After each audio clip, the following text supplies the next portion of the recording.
बच्चों सुप्रभात। मैं Sunita Maan, Hindi lecturer, Arya senior secondary school Digawa Mandi. आज हम आपकी किताब क्षितिज में आपका जो उत्साह नाम का चैप्टर है, जो सूर्यकांत त्रिपाठी निराला द्वारा रचित है, उत्साह, आज हम उसके बारे में पढ़ेंगे। पहले थोड़ा सा निराला जी के बारे में जान लेते हैं। निराला जी छायावादी कवि थे। उन्होंने कविता को छंद से मुक्त किया। वे एक विद्रोही कवि थे। वे प्रताड़ित और गरीब वर्ग में गहरी सहानुभूति रखते थे। छायावादी रचनाकारों में इन्होंने सबसे पहले मुक्त छंद का प्रयोग किया था। आज हम उनकी कविता पढ़ते हैं। उत्साह। उत्साह एक आह्वान गीत है। आह्वान होता है बुलावा। ये जो उत्साह है, ये बादलों को संबोधित है। तो कवि बादलों को बुला रहे हैं। कवि ने इन बादलों के माध्यम से, अपने आह्वान गीत में कवि ने इसे बादलों के माध्यम से प्रकट किया है। उन्होंने बीच में माध्यम बनाए हैं बादलों को। नव जीवन और नई कविता के संदर्भों में विचार करते हुए निराला जी ने बादल के माध्यम से अपने भावों को प्रकट किया है। नव जीवन और नई कविता, इसके माध्यम से उन्होंने बादलों के माध्यम से अपने विचारों को हमारे सामने रखा है। कविता में बादल एक और भूखे प्यासे और पीड़ित लोगों की इच्छाओं एवं आकांक्षाओं को पूरा करते हुए दिखाया गया है। कविता में बादल हैं, उनके माध्यम से भूखे प्यासे जो लोग हैं, जो पीड़ित लोग हैं, उनकी इच्छाओं और आकांक्षाओं के बारे में उन्हें बताया है। दूसरी ओर उसे नए अंकुर के लिए विध्वंस, विप्लव और क्रांति की चेतना को संभव करने वाले तत्व के रूप में प्रस्तुत किया है। दूसरी तरफ उन्होंने क्या किया है? अंकुर के लिए विध्वंस यानी विनाश, विप्लव और क्रांति। उन्होंने बादल को विध्वंस और उत्पत्ति दोनों का माध्यम माना है। उसी के द्वारा उन्होंने अपने विचारों को प्रकट किया है।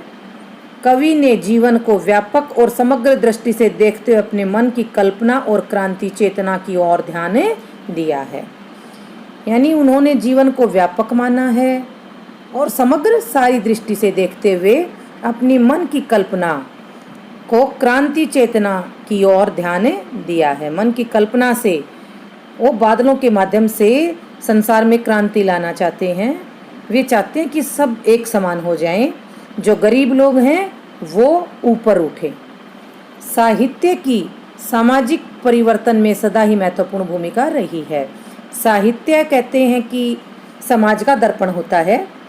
इसी के द्वारा समाज में परिवर्तन लाना संभव है और समाज में परिवर्तन में ये जो साहित्य है, ये अपनी महत्वपूर्ण भूमिका को अदा करता है। यहाँ कवि क्या करते हैं? कवि बादलों से गरज गरज कर बरसने की बात कर रहे हैं। कवि क्या चाहते हैं कि बादल गरज गरज कर बरसें। सुंदर और काले बादल अबोध बालक की कल्पना के समान हैं। उन्होंने बादलों को क्या माना है? एक छोटे से बच्चे के समान, अबोध, जिसे किसी बात का बोध नहीं है। ऐसे जो काले काले बादल हैं, उन्होंने इनका मानवीकरण किया है। उनको काले बादलों को अबोध बालक की कल्पना के द्वारा वे नई सृष्टि की रचना करते हैं। कवि क्या चाहते हैं कि बादल हैं वो नई सृष्टि की रचना करें। उनके भीतर वज्रपात की शक्ति छिपी हुई है। जो बादल हैं उनके अंदर वज्रपात की शक्ति छिपी हुई है, अर्थात बादलों के माध्यम से क्रांति लाई जा सकती है। उनकी भयंकरता को प्रकट किया गया है यहाँ पर। कवि बादलों से क्या कहते हैं? वे आह्वान करते हैं, बादलों को बुलाते हैं कि वे बरसकर गर्मी से तपती हुई धरती को शीतलता प्रदान करें, कि बादल आएं, गरजें, बरसें और धरती को शीतलता प्रदान करें। ये तो आपका जो उत्साह है उसके बारे में बताया गया है। निराला जी की अगली जो कविता है, अट नहीं रही है, ये सावन की मादकता के बारे में बताया गया। इसमें फागुन की मादकता के बारे में बताया गया कि फागुन के अंदर किस तरह से चारों ओर हरियाली छा जाती है किस तरह से मन आनंदित हो उठता है, मन खिल जाता है। निराला जी ने अपनी इस रहस्यमयी कविता में फागुन की मादकता का सुंदर चित्रण किया है। फागुन मास में जब चारों तरफ हरियाली आ जाती है, लेकिन ये एक रहस्यवादी कविता है। इसमें पता नहीं कि फागुन के माध्यम से वे किसको संबोधित कर रहे हैं, परमात्मा को संबोधित कर रहे हैं या अपनी प्रेमिका के बारे में बता रहे हैं, तो इसीलिए इसे रहस्यवादी कविता माना जाता है। जब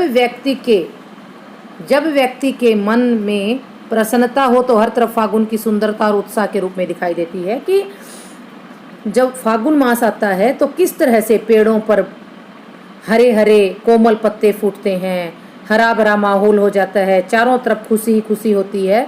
और फिर उस फागुन के अंदर अगर इंसान खुश होता है तो फागुन की सुंदरता है वो उसके अंदर और भी उल्लास भर देती है, उसके अंदर और खुशी का संचार करती है। कवि को सारी प्रकृति में सुंदरता फूटती सी प्रतीत होती है। कवि को लगता है कि जैसे कविता है, जो प्रकृति है उसके अंदर से सुंदरता है वो फूट फूट के निकल रही हो, उसके कोने कोने में सुगंध प्रतीत है। उसे ऐसा लगता है कि पृथ्वी के हर कोने से फागुन की सुगंध आ रही है। और इससे कवि के मन में तरह तरह की कल्पनाएं जन्म लेती हैं। उसका दिल करता है कि वो उड़े, चारों तरफ हरियाली को देखे। वनों में सभी पेड़ पौधे नए नए पत्तों से लद गए हैं।